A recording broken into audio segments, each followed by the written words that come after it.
तो बेंटन का second issue आ चुका है और मुझे पता है मैं थोड़ा सा लेट हो चुका हूँ, लेकिन कोई नहीं यार, चलो जल्दी से स्टार्ट करते हैं। तो कॉमिक स्टार्ट होता है गोएन के साथ, जो बोल रही होती है कि अरे यार इसमें मेरी गलती थोड़ी ना है, अगर मेरा इमेच्योर कजन एक रोंदू बच्ची की तरह भाग जाना चाहता है तो उसे जाने दो ना, इसमें डेफिनेटली मेरी कोई गलती नहीं है। ये बोलता है गोएन को एक बटन मिलता है जिसे देखकर गोएन बोलती है कि अरे मैंने तो इसे कभी नहीं देखा, ग्रैंडपा ने इस भंगार को अपग्रेड कब किया, मतलब क्या बोलूं मैं, इसे क्या पता कि ऑप्टिमस के भी ले ले।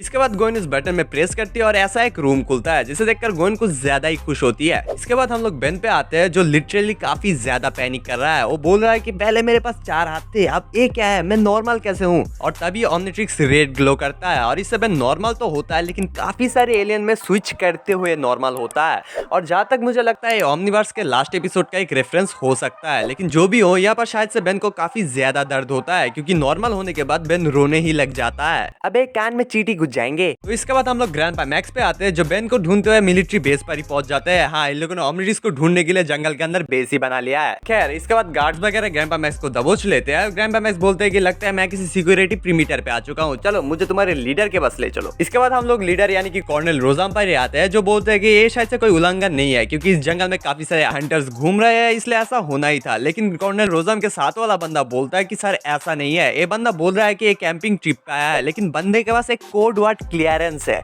अब एक कोड वर्ड क्लियरेंस क्या चीज है ये पिन कमेंट में है, जाके पढ़ लो। इसके बाद कर्नल रोजाम जाके ग्रैंडपा मैक्स से मिलते हैं, बोलता है कि मैं कर्नल रोजाम हूँ, मैं यहाँ पर इंचार्ज हूँ वगैरह वगैरह, और मैंने सुना कि आप यहाँ पर कैंपिंग कर रहे हैं। और ग्रैंडपा मैक्स बोलते हैं कि हाँ, और मुझे आप लोग मिलकर काफी अच्छा लग रहा है क्योंकि मुझे नहीं लगा था कि मैं टहलने निकलने के चक्कर में जंगल में खो ही जाऊंगा। और इसके बाद grandpa Max out of nowhere drops a monologue, I guess some lessons we just have to learn the hard way. Damn. इसके बाद कर्नल रोजाम बोलते हैं कि आपने जिस चीज पर कदम रखा है हाईली क्लासिफाइड है और नेशनल सिक्योरिटी से रिलेटेड है, यानी कि मुझे अपने जॉब को सीरियसली लेना होगा। और इसका ये भी मतलब है कि मैं आपके चेहरे को देखकर आपके बातों पर भरोसा नहीं कर सकता, और वैसे भी आपको देखकर थोड़ा सा शक तो पैदा होता है, क्यों, है ना। और ग्रैंडपा मैक्स बोलते हैं कि मैं इस बारे में कुछ नहीं बता सकता, मैं यहाँ पर कैंपिंग करने आया हूँ। और कर्नल रोजाम बोलते हैं कि ठीक है, अगर आप ऐसे ही खेलना चाहते हैं तो चलिए मेरे साथ। इसके बाद हम लोग बेन पे आते हैं जो बोल रहा होता है कि मैं एक स्टूपिड हूँ, मैं इस जंगल में पूरी तरीके से खो चुका हूँ और मुझे किसी तरह इस चीज को अपने हाथ से अलग करना होगा। अरे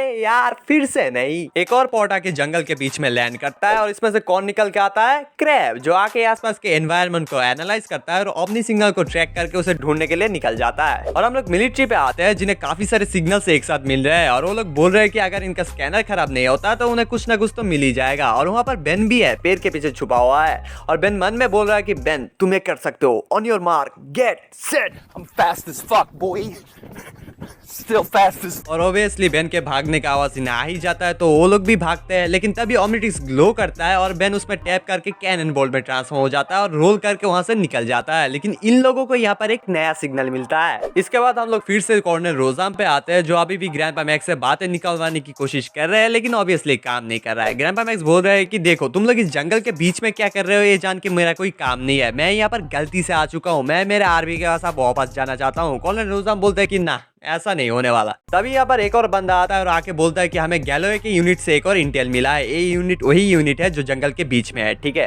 तो कर्नल रोजाम पूछते हैं कि उन्हें टारगेट मिल गया, लेकिन वो बंदा बोलता है कि अभी तक तो नहीं, लेकिन ये लोग टारगेट का पीछा कर रहे हैं। ग्रैंडपा मैक्स पूछते हैं कि जंगल में कुछ है, रोजाम बोलता है कि ये जान के आपका कोई काम नहीं है। और वो तीसरे बंदे को बोलते हैं कि ये ले जाओ और कमांड सेंटर में आके मिलो, मुझे गैलोवे से बात करनी है और हाँ, हमें इस गेस्ट का भी कुछ करना है। और हम लोग उसी यूनिट पे आते हैं जो सिग्नल को फॉलो करते करते क्रैब के सामने पहुंच जाता है, यानी कि वो सिग्नल क्रैब का था। और क्रैब को देखकर ये लोग तो बरस ही जाते हैं, लेकिन क्रैब इन्हें काफी आसानी से हरा देता है और एक दो को तो मार भी देता है। और मारते हुए बोलता है कि ये वाला मिशन काफी आसान होने वाला है। इसके बाद हम लोग बेन पे आते हैं जो घूमते घूमते कहीं तो आ चुका है और बोल रहा है कि ऐसा की कोई चांस है कि मैं घूमते घूमते ग्रैंडपा मैक्स और उनके आर्मी के आसपास ही आ चुका हूँ। और तभी बेन के मुंह के ऊपर लाइट पड़ता है और गेस व्हाट, भैंस की दान गोइन सीधा राजबकेड़ी उड़ा लाई। यहाँ पर गोइन बोलती है कि मैं किसी अजीब एलियन को पृथ्वी में इन्वेट करने नहीं दूंगी, जब तक मैं हूँ ऐसा तो नहीं होगा। और यहाँ पर इशू 2 खत्म तो होता है, लेकिन एंडिंग के बारे में मैं 2 चीज बताना चाहूंगा। सबसे पहले मैं कैनन बोल्ट का पिछवाड़ा देखने के लिए रेडी नहीं था, और दूसरा चीज एक फैन आर्ट है, ठीक है, असली आर्ट ऐसा है, मतलब